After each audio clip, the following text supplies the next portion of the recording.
communications, affirmant par là sa volonté de se mettre au diapason de l'évolution et du développement des TIC.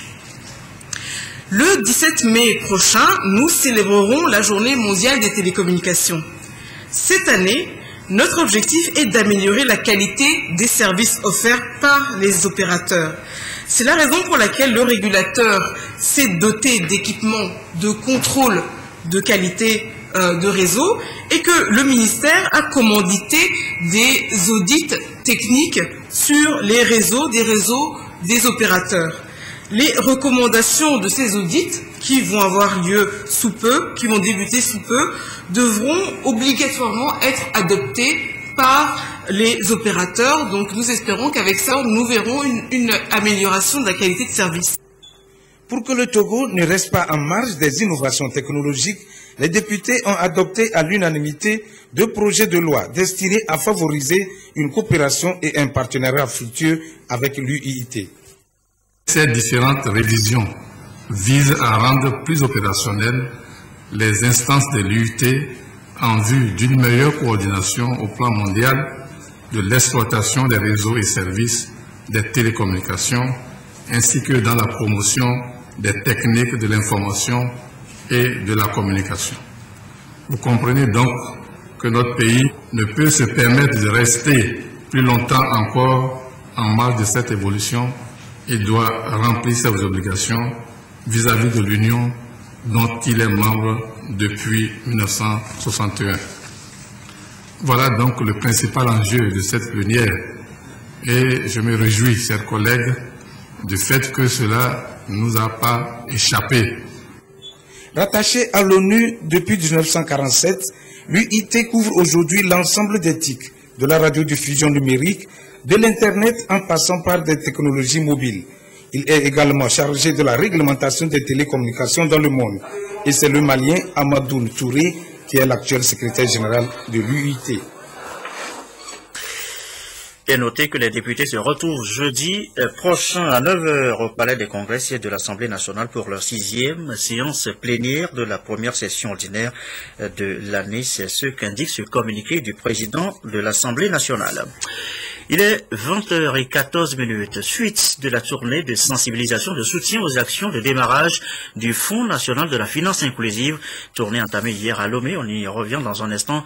D'abord, l'étape de Thiévié. Ce mardi, où la ministre du Développement à la base a visité un groupement déjà bénéficiaire du fonds FNFI. L'étape de Thiévié donc, et d'Emsosoupo.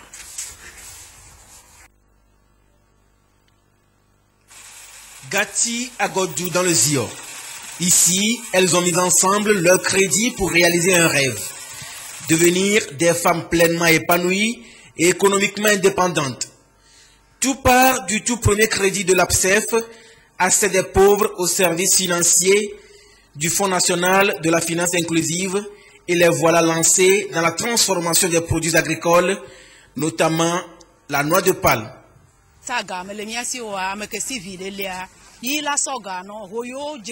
C'est les usuriers qui nous prêtaient de l'argent pour transformer les noix de palme en huile de palme et cela nous revenait très cher au point qu'on a abandonné en temps les activités. Avec ce fonds, nous nous sommes lancés à notre propre compte pour ne payer que 750 francs comme taux d'intérêt après 6 mois. La ministre en charge du développement à la base, Victoire Tomega Dogbe, soutient fortement le groupement Dogbeda, qui est un exemple palpable de l'effet attendu par le chef de l'État en lançant le Fonds national de la finance inclusive. Et ce qui est extraordinaire, c'est que ces femmes, quand elles ont eu le message de l'APSEF, elles se sont très vite organisées. Donc il y a une valeur ajoutée qui se crée et ça fait réellement plaisir. Et sur le site, je vous assure que nous avons des femmes dynamiques, très engagées, très enthousiastes et qui sont heureuses d'avoir pu bénéficier de ce premier produit. C'est un exemple pour tous les autres. Ce n'est pas seulement les femmes, c'est les jeunes, c'est les hommes, toute personne qui a envie de travailler pour notre pays. Toujours dans le Zion, d'autres groupements qui viennent d'avoir écho de l'APSEF ont été servis sur place par les institutions de microfinance accréditées. Les objectifs du fonds sont visiblement bien perçus par les bénéficiaires et les responsables n'en demandent pas mieux. Les membres qui doivent se constituer en groupement auront droit, lorsque le remboursement se passe bien, à 4 cycles de crédit. Les 2 premiers portant sur un montant de 30 000 francs chacun et les 2 derniers cycles portant sur un montant de 50 000 francs chacun. D'ici la fin de l'année 2014, 300 000 personnes vulnérables peuvent démarrer ou développer des activités génératrices de revenus. Le crédit est remboursable après 6 mois avec un taux d'intérêt annuel de 5%. C'est hier, lundi, que cette tournée de sensibilisation a débuté. Jalomé, nous l'annoncions tout à l'heure. Agoué, Agbalépé, Dougan-Vénou ont été les premières localités à recevoir la visite de Mme Dobé, le compte rendu de Charlotte Moussime. Première opération d'octroi de crédit au groupement à Lomé. Le Fonds national de la finance inclusive atteint ainsi les plus démunis de la capitale. C'est ce qu'est allé constater la ministre en charge du développement à la base, Victoire Toméga Dobé. 3 localités ont été visitées. Grand engouement autour du fonds à Agouet-Kipidan. Ici, la mutuelle d'appui et de soutien des jeunes pour le développement ASJD met tout en œuvre pour que les bénéficiaires soient satisfaits. Même affluence à Agbalépédo. Là, les bénéficiaires sont servis par la FUSEC Togo. À Avenou, c'est Ejop Togo qui a été retenu pour mettre en œuvre cette opération de soutien aux pauvres. Le crédit qu'on nous a donné aujourd'hui, nous avons acheté ce que nous sommes en train de vendre avant, puisque notre commerce soit avancé. On fait une petite caisse noire à la maison. Ce que tu as vendu, tu vas enlever ce que tu avais acheté. Le reste, tu vas mettre ça dans le caisse noire. Jusqu'à 8 jours, tu vas trouver la somme que tu peux payer. Et présentement, je vends du bois et du charbon. Donc, avec ce crédit, je vais aller ajouter l'argent et mon commerce sera encore plus grand et je vais avoir beaucoup de bénéfices. Ou bien, et je vais m'embellir de plus, non. Le processus est bien enclenché. Progressivement, tous les Togolais qui remplissent les critères définis seront satisfaits.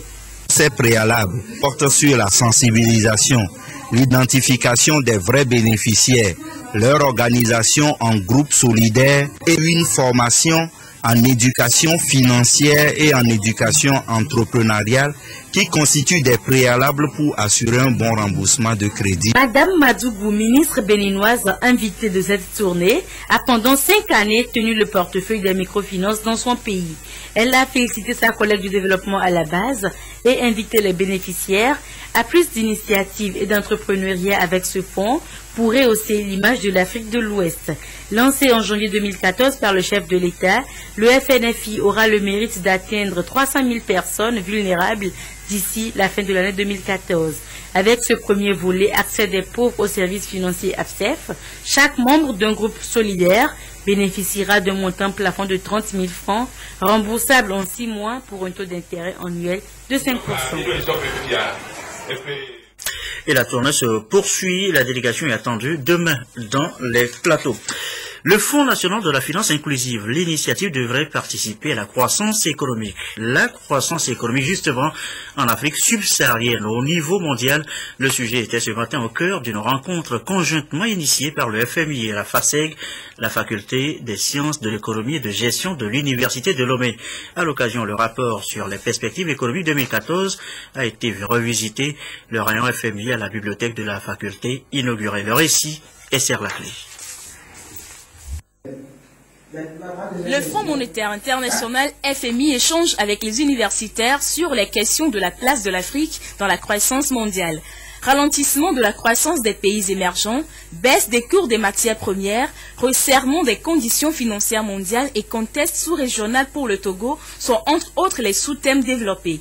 Selon le rapport semestriel sur les perspectives économiques en Afrique subsaharienne, la relation entre évolution de la pauvreté et croissance au Togo correspond à la moyenne des pays d'Afrique. Elle est dans l'ensemble positive.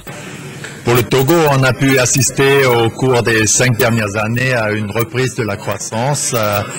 Et en effet, le niveau de croissance du Togo en 2012 a dépassé la moyenne des pays de l'Afrique subsaharienne. Le Togo a investi beaucoup dans l'infrastructure pour rattraper son retard d'infrastructure. Et cela a un coût, bien sûr, budgétaire. Il est important que ces investissements soient financés par des ressources qui correspondent à la capacité de financement du pays. De 4,1% en 2010, 5,9% en 2012, 5,1% en 2013, la croissance économique du Togo est de 5,6% en 2014. En général, la croissance mondiale devrait s'accélérer en 2014-2015. Le défi à relever, rendre la croissance inclusive en augmentant la productivité agricole des services et améliorer l'accès des populations aux services financiers. La rencontre a été couplée de l'inauguration du rayon FMI de la bibliothèque de la faculté des sciences et de gestion FASEG. Ce don reste un don très particulier, non seulement pour les étudiants, mais également pour nos autres chercheurs, puisque ça nous permet d'avoir l'information en temps réel, d'avoir donc une revue de la littérature, je dirais, à jour, en temps réel, pour nous permettre d'être dans le bain. Plus de 10 000 étudiants en sciences inscrits à la FASEG de l'Université de Lomé vont directement bénéficier de ces ouvrages pour renforcer leur capacité de recherche et préparer leur mémoire. Restons à l'université de Kara cette fois-ci, où enseignants, chercheurs, étudiants s'interrogent quelle contribution des universités au développement en Afrique. Bien vaste interrogation. Nestor Mojo pour les explications.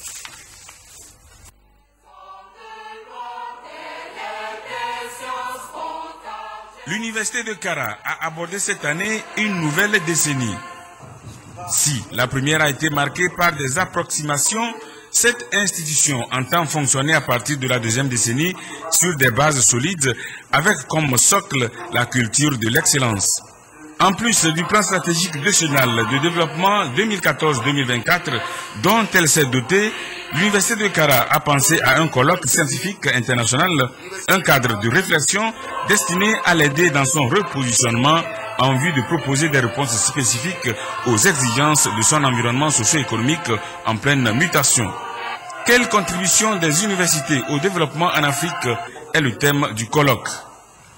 Plus spécifiquement, il s'agit d'offrir aux participants un cadre d'échange et de partage de leurs expériences en matière de recherche, de renforcer la recherche scientifique comme outil privilégié de développement dans les pays africains, de susciter un débat participatif autour de cette problématique et d'ouvrir plus largement les voies pour consolider la recherche scientifique dans nos universités, en particulier les plus jeunes d'entre elles. Premier du genre, ce colloque de l'Université de Kara va durer 5 jours. 5 jours au cours desquels 15 conférences plénières et 455 communications au moins seront faites. Mesdames et messieurs, un regard rapide sur la programmation des conférences plénières et des communications orales, ainsi que les divers rapports qui me sont parvenus relativement aux préparatifs de ces assises, me font dire, sans risque de me tromper, que ce colloque international est véritablement l'objet d'un engouement certain. Comment ne pas saluer une si belle mobilisation autour des nobles ambitions affichées par l'Université de Kara à l'occasion de ce colloque, à savoir faire de cette jeune université un pôle régional d'excellence aussi attractif que potentiellement compétitif.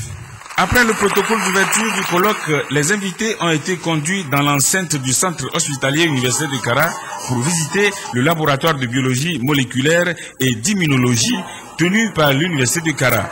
Ce laboratoire a ouvert ses portes le 6 mai dernier, démarrant ainsi les différentes activités liées au PNLS, Programme national de lutte contre le sida. L'unité de Kara est la deuxième au Togo après celle de Lomé. Elle est non seulement au service de la recherche opérationnelle, mais aussi au service de la recherche fondamentale sur tout matériel génétique. On reste avec notre correspondant à Kara, le temps de signaler cette tournée du ministre de l'Enseignement technique, de la formation professionnelle et de l'industrie à l'intérieur du pays. Ce soir, l'étape de Kara, on retrouve donc Nestor Mouchou. Après les savanes, la tournée du ministre de l'Enseignement technique, de la formation professionnelle et de l'industrie l'a conduit dans la région de la Kara. Sa visite dans cette région a commencé à Kanté, où il a échangé avec les enseignants du lycée et du collège technique. Quittant Kanté, il s'est rendu à Kara, notamment au Centre régional d'enseignement technique et de la formation professionnelle CRETFP, où l'attendaient aussi les enseignants. Tout comme à Kanté, le ministre de l'Enseignement technique, de la formation professionnelle et de l'industrie a remercié ses interlocuteurs pour leur sens de responsabilité et de patriotisme. Les échanges ont porté également sur l'élaboration du statut particulier de l'enseignement technique. Je suis venu les remercier parce qu'ils ont travaillé le jour de repos.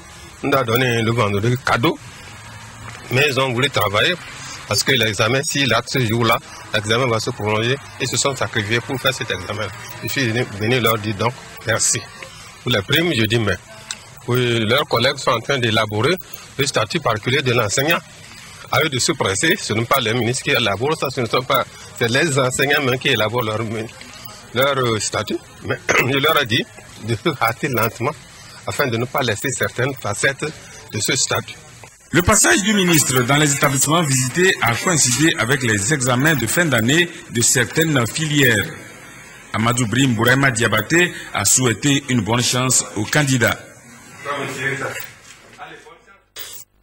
Communiqué avant de refermer cette édition dans le cadre de la célébration du 36e anniversaire de la Journée internationale des musées. La direction du patrimoine culturel, en collaboration avec les musées publics du Togo, organise des journées portes ouvertes du 18 au 23 mai 2014, visite libre et gratuite. Le thème retenu cette année par le Conseil international des musées est les liens créés par les collections des musées. Lieu Lomé Musée national du Togo, au Palais des Congrès, musée régional maritime à Nero, enceinte de la préfecture des lacs, musée régional du centre Sokodé sur la route de Basser, bibliothèque Clac, musée régional de la Kara, palais des congrès, musée régional des savanes, entre agence Togo Télécom et la mairie de Dapan. Autre communiqué est celui de l'OTM. Depuis quelque temps, l'Observatoire togolais des médias a constaté une recrudescence des pratiques contraires aux règles d'éthique de la part de certains journalistes qui usent de chantage de faux et usage de faux et de l'anarque pour assouvir leurs propres desseins. Réuni en séance ce vendredi 9 mai 2014, le tribunal des pairs, après analyse de la situation, condamne avec fermeté ces actes déloyaux et qui n'honorent pas la profession. L'OTM en appelle à la conscience professionnelle des journalistes qui s'adonnent à de telles pratiques ignominieuses et qui les exposent à la rigueur de la loi. L'Observatoire togolais des médias rappelle aux citoyens que de tels cas doivent lui être signalés afin que des dispositions idoines soient prises pour démasquer ces journalistes indélicat. Fin de cette édition. On se quitte sur les images de la rencontre ce matin entre le gouvernement et les partis politiques parlementaires. Rencontre sur les réformes constitutionnelles et institutionnelles. Nous avons écouté les différentes déclarations à l'issue de la rencontre ce matin à la primature. La météo, les prévisions et Cléo Sabine Poko dans un instant, 22h30, nos dernières infos. Merci à vous qui nous suivez ce soir à Atakpamé dans les plateaux et à Dakar au Sénégal et sur la télévision togolaise et comme d'habitude, toujours fidèlement. Excellente fin de soirée chez vous.